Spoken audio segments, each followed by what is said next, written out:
Aaron, were you surprised by the way England started in the field? No, not at all. They've done it quite a bit in this tournament. They've got bowlers that hit the seam, and if there's anything in the wicket, that they'll certainly get out of it. Chris Woakes, world-class bowler, puts it in the right area time and time again. Archer, getting better and better as he's starting to play a little bit more international cricket as well. So it definitely wasn't a surprise.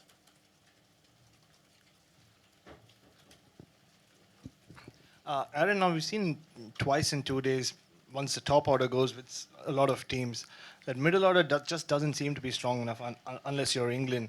Has that been a concern that, I don't know, maybe you've kind of overlooked just because of the runs you and David were scoring at the top? I think for not our middle order today, we would have been in real trouble.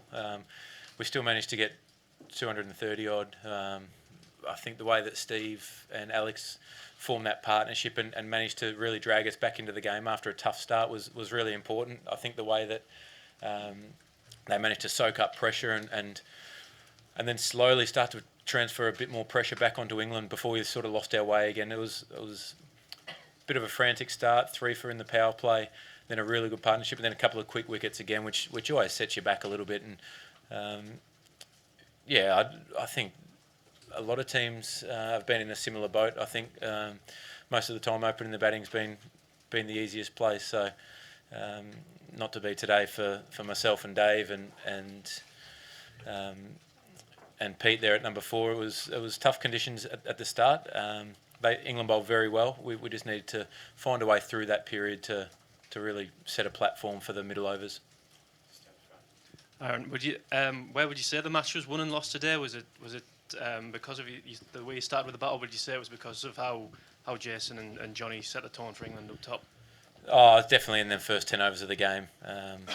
We know that they're going to come really aggressive at us with the bat, so we had to be aggressive with the ball. We had to take or create 10 chances and take them as well. So it wasn't going to be a game, especially against England. It wasn't going to be a game that peters out into the 47th, 48th over. It was going to be an ultra aggressive, and they got on top of us early with the bat. But the damage was really done with the ball. That sets you back. That forced us to rebuild for such a long time and start to drag some momentum back. And then, like I said, you lose a couple of quick wickets again, new batters starting. It's always tough against really good leg spin and good quicks as well. So, I'd say at the start, but all in all, we were just totally outplayed, to be honest, all throughout the day. So you look back at that and you can analyse each 10 overs, but just outplayed. Arun, how disappointed you are, because Aussies have a very good record in the semi-final. 7 times they qualified for the semi-final and they reached the final. This time they were quite disappointed. How disappointed you are? Yeah, very disappointed. We came here today expecting to win. We felt like our preparation leading in to the tournament, and then the momentum we'd build up throughout the tournament was really important, and we came here feeling good. We'd trained well, we'd had enough break in between games, and guys were fresh enough. So it was, very disappointing. Aaron, from what you've seen of England at this World Cup and obviously today, do you think they'll go on and win it now? It'll be a hell of a game. 2 teams that New Zealand, we know that they fight and scrap for every run. They're dynamic in the field. They're a team that are never out of the contest. England play a high energy, higher risk game probably than New Zealand. So I think it'll be a great game. Aaron, Glenn Maxwell was identified by you guys as someone at the start of the tournament that could, I guess, win your games. He probably hasn't done that. Like, what have you made of his tournament overall? Yeah, I thought he started off really well and got us into some really good positions with even the game against India, where he started to build some real momentum. But again, probably a few starts here and there, and probably not like he has done in the past, gone on and got that really match winning contribution where he takes games away from opposition so quick. But with the ball, I know he didn't get any wickets, but he was reasonably economical when he bowled and did that in some really tough places. So I know that he's disappointed. International cricket's very hard. Aaron, obviously there was a bit of talk during the week about whether Glenn would play today. Can you tell us, was that close to not happening? And how many different options did you guys run through as far as your 11 goes getting closer to the match? Yeah, you weigh up every possible 11, whatever you think's the strongest 11 to win the game, matching up to England. Also, what's in your best interest in terms of your strengths and stuff like that. So you put dozens of teams up, dozens of combinations, and that happens every game. You throw enough stuff in the air. But we were really confident to back Maxi in for the game.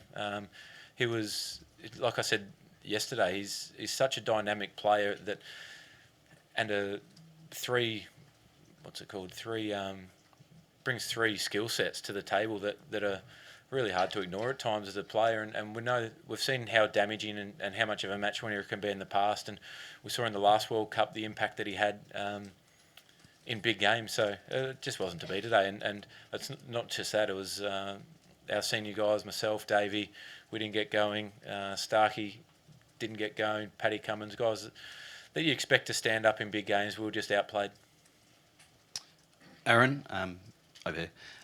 Jason Roy's been tipped for a possible top order place in the Ashes series that's coming up. As an Australian, would you be glad not to see him play in that series, given how he performed today? Oh, he definitely goes hard. Having played with him for a few years now for Surrey, he's a player that when he's on, he can be so damaging to an opposition in such quick time as well. So, not sure what the wicket's going to be like in the Ashes series. I think the first Test series, is that right? So it'll be interesting to see how that plays out. But he's got some really good hundreds in county cricket. Probably more so in the middle order. That's just one of those things that if he gets going on his day, he can be brutal and he scores so quick in all forms of the game that it's a very dangerous threat, no doubt. Just considering where you were 12 months ago as a team and getting to a semi-final, is that a reflection as a success or a failure? And how much was Uzi Khawaja missed today? Oh, Usman was missed a lot, no doubt. He's a world-class player. He started to get some really good runs and real good momentum into this back half of the tournament. So that was really stiff when he did his hamstring there. In terms of where we were 12 months ago, obviously I think that we've made a huge amount of progress. Really proud of everyone involved for how much hard work and how far we have come. But at the same time, we came here today to win a semi-final and get ourselves into a position to win another World Cup. So that was really disappointing how it ended, especially to put up probably one of our worst performances overall for the tournament. So that was really disappointing, but really proud of where we have come from and the gains that a lot of players have made over the last 12 months in particular. Hi Aaron, can I just ask about Alex Carey? How is he? What actually happened? And how much of bottle did it take for him to carry on? Yeah, he's tough. He's very tough. I think the grill got pushed back into his.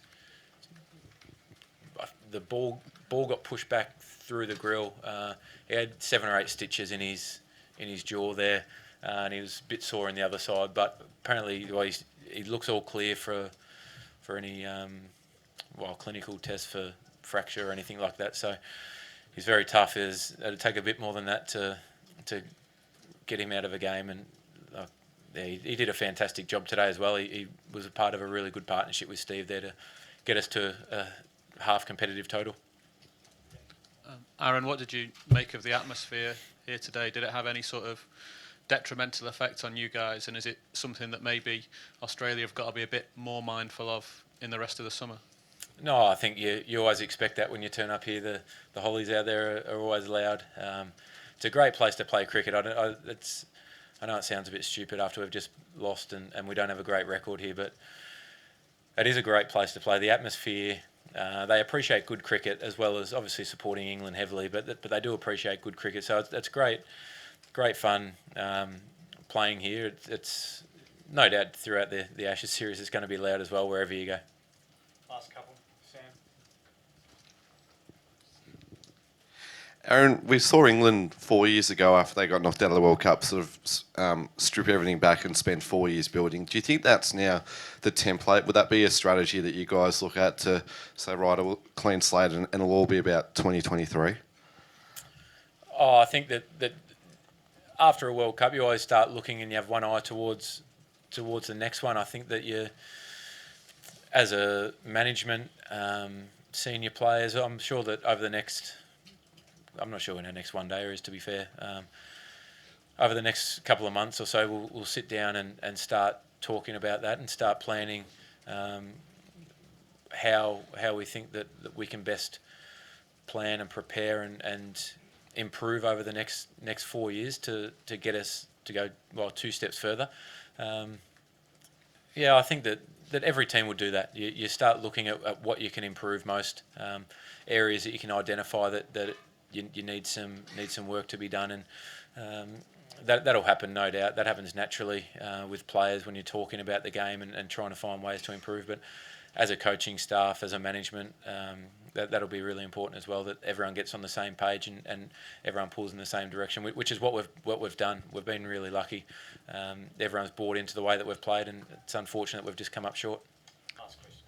I know it's a different format and there'll be different personnel, but given the heavy defeat today and the first test is here at Edgbaston, do England have a psychological edge now going into that match? No, I don't think so. I think with different players, there'll be a high turnover of players, I'd imagine.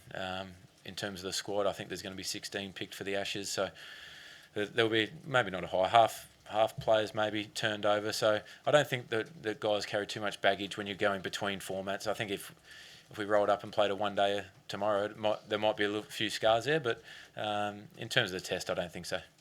Thanks, cheers, guys.